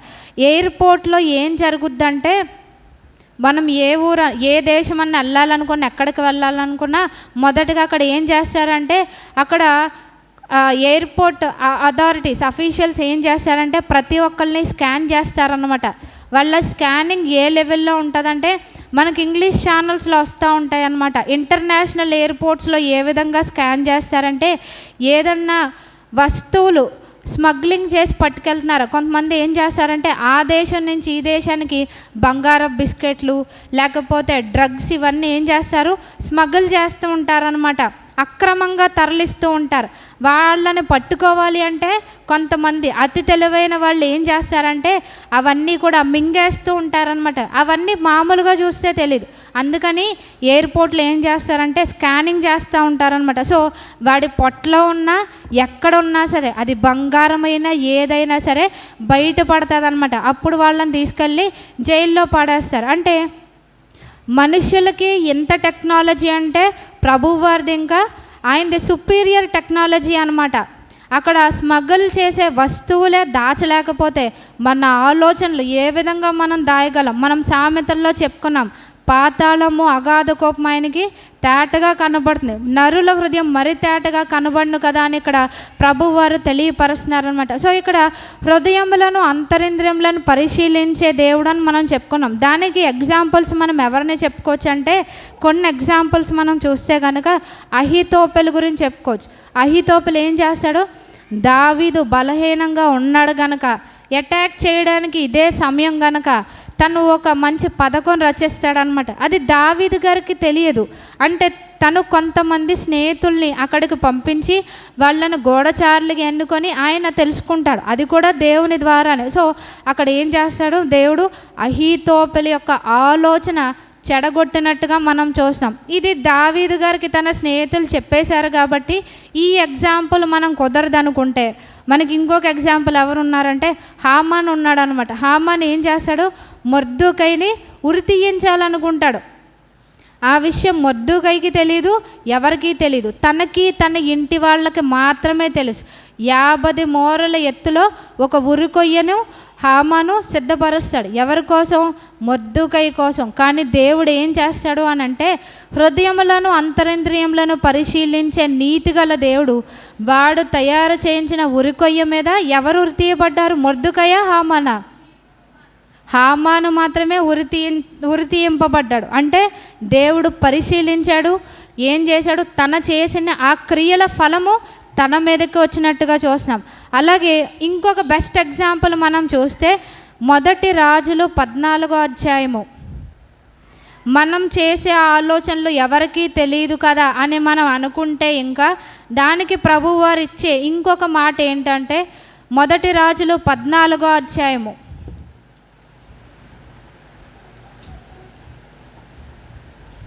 ఇక్కడ 14వ అధ్యాయంలో చిన్న ఇంట్రడక్షన్ మనం చెప్పుకోవాలంటే, ఇక్కడ యెరోబాము అనే ఒక వ్యక్తి మనకు కనిపిస్తున్నాడు. 14వ అధ్యాయం 1వ వచనంలో వీడొక రాజు అన్నమాట. సొలొమోను గారు ఎప్పుడైతే దేవునికి ఆజ్ఞలకు విరోధంగా ఉంటారో అప్పుడు రాజ్యము సొలొమోను గారి దగ్గర నుంచి డివైడ్ అయ్యి యెరోబాముకు వస్తుంది అనమాట. ఈ యెరోబాము రాజుగా పనిచేస్తాడు, దేవుడే వీడిని నియమిస్తారు రాజుగా. కానీ వీడికి ఇంకా అధికార దాహం ఎక్కువైపోయి వీడు చేసే పనులు దేవునికి నచ్చవన్నమాట. దేవుని మార్గం నుంచి ఇశ్రాయేలు ప్రజలను తను తప్పిస్తాడనమాట. తప్పించినప్పుడు దేవుడు ఇతనికి చాలా హెచ్చరికలు ఇస్తాడు, అవన్నీ వినడనమాట. దేవునికి విరోధం అవుతాడు. విరోధం అయ్యాక ఇక్కడ జరిగిన సంఘటన ఏంటంటే, వీడికి ఒక కొడుకు ఉంటాడనమాట యెరోబాముకి. 14వ అధ్యాయంలో వీడికి ఏమవుద్దంటే 14వ వచనం మొదటి నుంచి చూస్తే, ఆ కాలమున యెరోబాము కుమారుడైన అబీయా కాయిలా పడగా, 2వ వచనం, యెరోబాము తన భార్యతో ఇట్లా నేను, నీవు లేచి యెరోబాము భార్యవని తెలియబడకుండా మారువేషం వేసుకొని షీలోహునకు పొమ్ము. ఈ జనుల మీద నేను రాజు నగుదునని నాకు సమాచారం తెలియచెప్పిన ప్రవక్తయగు అహీయా అక్కడ ఉన్నాడు. వీడేమంటాడంటే, మన కొడుక్కి బాలేదు కదా, నేను రాజునవుతానని ఏ ప్రవక్త అయితే చెప్పాడో ఆ రాజు దగ్గరకు నువ్వు వెళ్ళా అంటాడు. అంతవరకు బాగానే ఉంది. ఇక్కడ ఉన్న ఒక ట్విస్ట్ ఏంటంటే, నీవు లేచి యెరోబాము భార్యవని తెలియబడకుండా మారు వేషం వేసుకొని వెళ్ళంటాడు. ఉన్నది ఉన్నట్టుగా వెళ్తే బాగానే ఉండేది. ఈవిడ ఇక్కడ ఏం చేసిందంట, ఈమె యెరోబాము భార్య కాదన్నట్టుగా ఈమె వేషం వేసుకొని వెళ్ళింది. ఇక్కడ ఇంకొకటి జరిగిన విషయం ఏంటంటే, ఇక్కడ 4వ వచనం మనం చూస్తే, ఇదే మొదటి రాజులో 14:4 వచనం చూస్తే, యెరోబాము భార్య ఆ ప్రకారం లేచి షిలోహునకు పోయి అహీయా ఇంటికి వచ్చెను. అహీయా వృద్ధాప్యము చేత కండ్లు కానరాని వాడై ఉండెను. యెరోబాము వీడు రాజు అవుతాడని ఎవరు చెప్పారంటే, అహీయా అనే ఒక ప్రవక్త చెప్పారంట. ఆయనకి వృద్ధాప్యం చేత కళ్ళు కనిపించట్లేదంట. సో ఈయన దగ్గరికి కళ్ళు, అసలే ఈయన కళ్ళు కనబడవు. సో మారువేషం వేసుకొచ్చినా పర్వాలేదు. ఈవిడ ఇంకా ఏం చేసింది, ఇంకా సుపీరియర్గా అనమాట. మామూలుగా వచ్చుంటే పర్వాలేదు, ఇంకా కళ్ళు కనబడిన వ్యక్తి దగ్గర కూడా మారువేషం వేసుకొని వచ్చిందంట.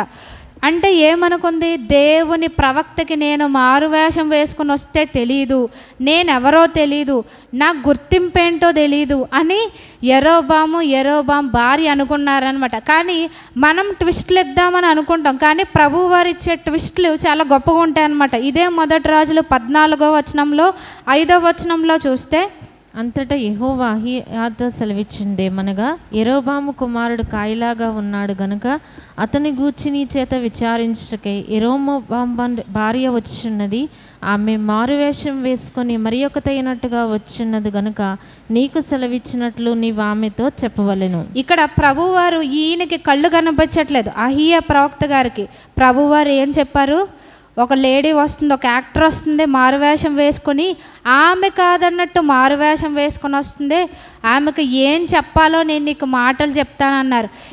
వీళ్ళిద్దరూ కుమ్మక్కైనట్టు అహీయా గారికి తెలుసా అంటే తెలీదు. ఎవరికి తెలుసు, అంతరింద్రియములను హృదయములను పరిశీలించే నీతి గల దేవునికి తెలుసు అనమాట. సో ఇక్కడ ప్రభు వారు ఇచ్చిన మెసేజ్ ఏంటి, ఈవిడేమో ఒక మెసేజ్ కోసం వచ్చింది, ఈవిడకు వచ్చిన రిప్లై ఏంటంటే 14వ అధ్యాయము 16వ వచనంలో చూస్తే, మరియు తానే పాపం చేసి మొదటి రాజులు 14:6. అంతలో అహీయా ద్వారం లోపలికి వచ్చి ఆమె కాలు చెప్పుడు విని ఆమెతో ఇట్లా నేను, యెరోబాము భార్య లోపలికి రమ్ము, నీ వేషం వేసుకుని వచ్చుట ఎలా, కఠినమైన మాటలు నీకు చెప్పవలనని నాకు ఆజ్ఞ ఆయను. సో ప్రభు వారు ఏం సిద్ధపరిచారంట, కఠినమైన మాటలు. ఇక్కడ అహీయా గారు ఏమంటున్నారు, ఏంటమ్మా యాక్టింగ్ ఎందుకు అంటున్నారనమాట, నీవు వేషం వేసుకొని వచ్చుట ఎలా. సో మన వేషాలు ఏ యాక్టింగ్ అయినా సరే అది ప్రభు వారి దగ్గర మనం ఎంతకాలం చేసినా మన నటనా చాతుర్యానికి ప్రజలు పడొచ్చేమో కానీ, ఆహా ఓహో అనొచ్చేమో కానీ ప్రభువారు పడరన్నమాట. ఇక్కడ ఏమంటున్నారు, యెరోబాము భార్య లోపలికి రా, నీవు వేషం వేసుకొని వచ్చుట ఎలా, కఠినమైన మాటలు నీకు చెప్పవలనని నాకు ఆజ్ఞాను. సో వేషానికి వచ్చిన రిప్లై ఏంటంటే కఠినమైన మాటలు అనమాట. సో ఈ స్థలంలోనికి వచ్చిన మనం వేషం తీసి వెళ్ళకపోతే కనుక ప్రభువారు కఠినమైన మాటలు ఇస్తారంట. లేదు, ఒకవేళ మనం వేషం తీయడానికి మనం ఇష్టపడ్డామా, దేవుడు మనతో ఎలా చెప్తారంటే ఆదరణకరమైన మధుర వచనాలు దేవుడు మనతో మాట్లాడతారనమాట. సో ఏ రెస్పాన్స్ తోటి వెళ్ళాలి, ఆరాధనకు వచ్చి మనం కీడు తెచ్చుకోవాలా, లేకపోతే మన జీవితాన్ని మార్చుకొని ప్రభువు వారి యొక్క కృపకు మనం పాత్రలం అవ్వాలనేది ఇక్కడ మనం దీన్ని బట్టి తెలుసుకోవాలి. సో అంతరింద్రియములను పరిశీలించే దేవుడని ఈ కేసులో ఒకటి రుజువైందనమాట. అలాగే మనకి తెలిసిన ఇంకొక బెస్ట్ ఎగ్జాంపుల్ ఎవరు అంటే అననీయ సప్పీరా గురించి. వాళ్ళిద్దరూ అనుకుంటారు ఇంట్లో ఇంత డబ్బులు దాచి అపోస్తలుల దగ్గర మోసం చేయాలని. అక్కడ పేతురు గారు ఏమంటారు, అపోస్తల కార్యాలు 5వ అధ్యాయం మనం చూస్తే కనుక అపోస్తల కార్యాలు 5వ అధ్యాయము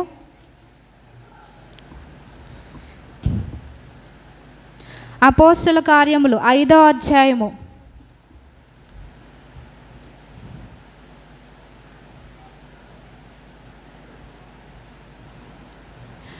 3వ వచనంలో ఇక్కడ పేతురు గారు అంటారనమాట, అననీయ సప్పీరా గారు ఏమీ మాట్లాడలేదు, డబ్బు కొంత దాచుకున్నారు, వాళ్ళకు సంబంధించిందే మోసం చేసి అపోస్తలుల పాదం దగ్గర పెట్టినప్పుడు వీళ్ళకి వచ్చిన జవాబు ఏంటి అంటే, అప్పుడు పేతురు అపోస్తల కార్యాలు 5వ అధ్యాయం 3వ వచనం చూస్తే, అననీయ నీ భూమి వెలలో కొంత దాచుకొని పరిశుద్ధాత్మను మోసపుచ్చుటకు సాతాను ఎందుకు నీ హృదయమును ప్రేరేపించను. ఇక్కడ వీళ్ళిద్దరికి మాత్రమే తెలుసు వీళ్ళు ఏం చేశారు, కానీ చాటుమాటున వీళ్ళు ఏం ఆలోచించుకున్నారో, వీళ్ళు ఏం చేశారో ఎవరికి తెలిసింది, దేవుడు తన ప్రజలకు తెలియపరిచారు. సో ఇదొక కేసులో అంతరింద్రియములను హృదయములను పరిశీలించే దేవుడు అన్నది ఇక్కడ మనకి ఈ వాక్యం ద్వారా రుజువు అవుతుంది. అలాగే మనం గడిచిన వారాల్లో ఇంకొక వ్యక్తిని మనం ఎగ్జాంపుల్గా చెప్పుకున్నాం. ఎవరు అంటే సీమోన్ అనే గారడీవాడు అనమాట.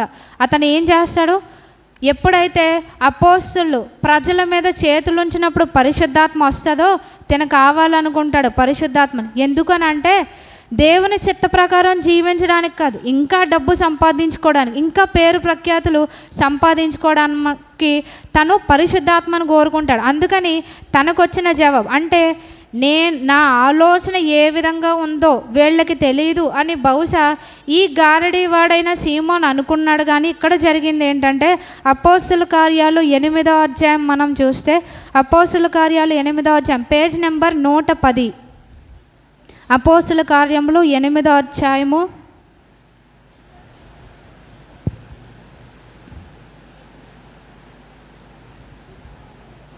10 వ్యర్థమైన దానికోసం అడగలేదు. సీమోన్ అనే గారడీవాడు పరిశుద్ధాత్మ గురించి అడిగాడు. చాలా మంచి విషయమే అని మనం అనుకుంటాం, కానీ 8వ అధ్యాయం మనం చూస్తే 19వ వచనంలో ఏమంటాడు, అపోస్తల కార్యాలు 8:19, వారి ఎదుట ద్రవ్యము పెట్టి ఎవని మీద చేతులుంచుదునో వాడు పరిశుద్ధాత్మను పొందినట్లు ఈ అధికారం నాకీయుడని అడిగాను. సో నేను కూడా మీలా చేతులు పెడితే వాళ్ళు పరిశుద్ధాత్మతో నింపబడాలి అని మనోడు కోరుకున్నాడు అనమాట. కానీ ఇక్కడ పేతురు గారు ఈయనకి ఇచ్చిన జవాబు ఏంటి అంటే 20వ వచనంలో 21వ వచనం మనం చూస్తే, నీ హృదయం దేవుని ఎదుట సరి అయినది కాదు గనుక ఈ కార్యమందు నీకు పాలెపంపులు లేవు. అలాగే 22వ వచనం కూడా చూస్తే, కాబట్టి ఈ నీ చెడుతనం మానుకొని మారు మనసు పొంది ప్రభువును వేడుకొనుము, ఒకవేళ నీ హృదయాలోచన క్షమింపబడవచ్చును. సో ఏ ఉద్దేశముతో దేవుణ్ణి అడిగాడో అది మనుషులకి తెలియబడవచ్చు. మనం మనుషుల ఎదురుగా దొర్లి ప్రార్థన చేస్తాం. ఎందుకంటే వీళ్ళకి ఎంత భక్తి ఎంత విశ్వాసం అని మనుషుల దగ్గర మనం కనుపరుచుకోవడానికి మనం చేస్తాం. సో మనం ఏ ఉద్దేశంతో అడిగామో అది మన పక్కోళ్ళకి తెలియకపోవచ్చు, కానీ ప్రభు వారికి తెలుస్తుంది అనమాట. మనం కొన్ని ప్రార్థనలు చేస్తాం. యజబెల్ ఏం చేసింది, నాబోతును చంపించడానికి మొట్టమొదటిగా ఆమె ఉపవాస దినం చాటించిందంట. అంటే అక్కడ దేవుణ్ణి ఉపయోగించుకుందనమాట. విశ్వాసుల్లో దేవుని సంఘాల్లో జరిగేది అదే అనమాట. ఏంటి, ప్రార్థనలు ఉపవాసాలు కూడికలు మనం పెట్టుకొని, ఎందుకనంటే మన హృదయ స్థితి సరిగా ఉండదు. సో రాంగ్ మోటివ్స్తో అంటే చెడ్డ ఉద్దేశాలు మనం కలిగి ఉండి మనం ప్రార్థనలో ఎన్ని చేసినా సరే, ఇక్కడ సీమోను చేసింది అదే. పరిశుద్ధాత్మను అడిగాడు ఎదుటోళ్ళకి రావాలని, మంచి ఉద్దేశంతో అడిగాడా, అడగలేదు.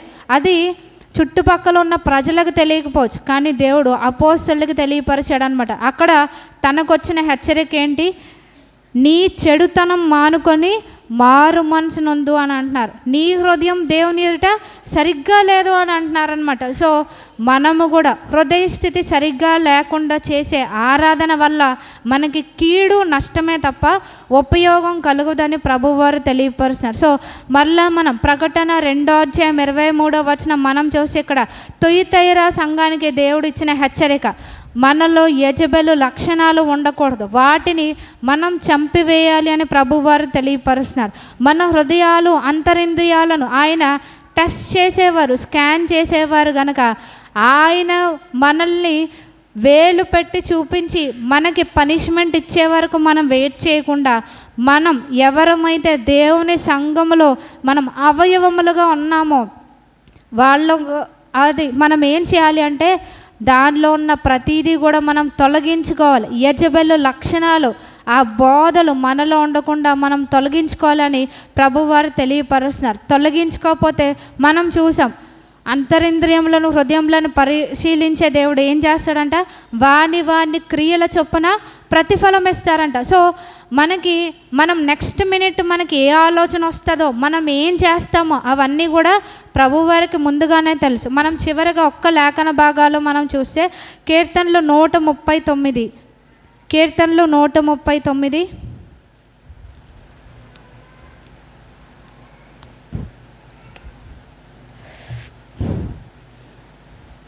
2వ మనం చూస్తే కీర్తనలు 139 2వ 525 పేజీ. కీర్తనలు 139 139:2 నేను కూర్చుండుట నేను లేచుట నీకు తెలియను, నాకు తలంపు పుట్టక మునిపే నీవు నా మనసు గ్రహించుచున్నావు. ఇక్కడ ఏమంటున్నారు దావీదు భక్తుడు, మనకి మధ్యాహ్నం అంటే ఇంటికి వెళ్ళాక మనకు వచ్చే ఆలోచనలన్నీ కూడా ముందే ప్రభు వారికి తెలుసు అంట. సో మనం ఏం చేయాలి, ఎప్పటికప్పుడు మనల్ని పరిశీలించుకోవాలని ప్రభువారు తెలియపరుస్తున్నారు. ఇదే 139:23 ప్రతిరోజు కూడా మన ప్రేయర్ పాయింట్లో ఉండాలన్నమాట. ఇది ప్రతిరోజు మనం ప్రార్థించవలసిన అంశం ఏంటి అంటే 139వ కీర్తన 23, 24 అందరం కలిసి చదువుకుందాం. కీర్తనలు 139, 23, 24 దేవా, నన్ను పరిశోధించి నా హృదయమును తెలుసుకొనుము, నన్ను పరీక్షించి నా ఆలోచనలను తెలుసుకొనుము. నీ కాయాసకరమైన మార్గం నాయందున్నదేమో చూడుము, నిత్య మార్గం నన్ను నడిపింపము. సో ప్రభువు వారు టెస్ట్ చేసి నీలో ఇది ఉంది కనుక ఈ పనిష్మెంట్ అని మనకు చెప్పకూడదు. మనమే ఏమనాలి, ప్రభువా నాలో యెషయా భక్తుని వలె ముందుగా మనకు తెలిసినవి మనం ఒప్పుకోవాలి. ఆ తర్వాత ఏం చేయాలి, నన్ను పరిశోధించి నా హృదయాన్ని తెలుసుకో ప్రభా, ఏది నీకు నచ్చట్లేదు, ఏది నీకు ఇష్టంగానే విషయం ఉంది, నీకు ఆయాసం కలిగించి ఆ మార్గం నాకు చూపించు, అది సరి చేసుకునే మనసు నాకు దయచేయని ప్రభు వారి నుంచి మనం కోరుకోవాలన్నమాట. సో మనం ముందుగా చెప్పుకున్నాం, సంఘానికి దేవుడు ఎంత కఠినమైన మాటలు ఆయన హెచ్చరికలు ఇచ్చారు. సో మనం యెజబెలులాగా మనం నశించిపోకుండా ఉండాలి అని అంటే మన హృదయాలను మనం సరి చేసుకోవాలి. ఆయన దృష్టికి యథార్థంగా నిందారహితంగా ఉండాలని ప్రభువారు కోరుకుంటున్నారు. అటువంటి యథార్థత ప్రభువారు మనకు అనుగ్రహించునుగాక. ఆమెన్. ప్రార్థన చేసుకుందాం. మహాపరిశుద్ధమైన మా తండ్రి, ఈ దినం నాయన తండ్రి ప్రభా, మరి చిన్న మందగా మీరు నాయన నన్ను మమ్మల్ని చేర్చారు, మీకు వందనాలు. తుయతైరా సంఘమునకు మీరు ఇచ్చినటువంటి హెచ్చరికలను బట్టి మీకు వందనాలు ప్రభా. నాలో ప్రభా మా సంఘములో యెజబెలు లక్షణాలు, యెజబెలు బోధకు మేము చోటేయకుండా సహాయంను దయచేయమని ప్రార్థిస్తున్నాను. దేవా, మీరు నాయన తండ్రి మా హృదయాలను అంతరింద్రియములను పరిశీలించే దేవుడు, మా ఆలోచనలను పరిశీలించే దేవుడవు గనుక ప్రభా, మేము మీ ఎదుట దోషులము కాకుండానట్లుగా ప్రభా ప్రతినిత్యము నాయన తండ్రి మా హృదయాలను సరిచేసుకుంటకు సహాయం దయచండి. యెషయా భక్తుడు ఏ విధంగా తన వాస్తవ స్థితిని గుర్తించి పశ్చాత్తాపడ్డారో అటువంటి పశ్చాత్తాపం మాకు దయచేయమని ప్రార్థిస్తున్నాను. దేవా, కృప చూపించండి. మరి యెరోబాము వలె నాయన తండ్రి, యెరోబాము భార్య వలె మాలో ఉన్న వేషముని దినం తొలగించుకుంటకు సహాయం దయచేయండి. ఎప్పుడు వారు ప్రభు వైపు తిరుగునో వారి ముఖముల నుండి ముసుగులు తొలగిపోవనన్నారు ప్రభా. మీకు నాయన తండ్రి మాకు మధ్య ఉన్నటువంటి ముసుగులు ఈ దినం తొలగిపోనట్లు మా వేషధారను మేము విడిచిపెట్టేటట్టు మాకు సహాయం దయచండి. వేషధారుల వలె మేము ప్రార్థించకుండా ఆరాధించకుండా సరి చేసుకుంటకు మాకు మీ కృప దయచండి. మరి నాయన సుంకరి వలె జక్కయ్య వలె అది మా జీవితాల్లో మారు మనసు మా క్రియల్లో కనబడేటట్టు చేయమని ప్రార్థిస్తున్నాను.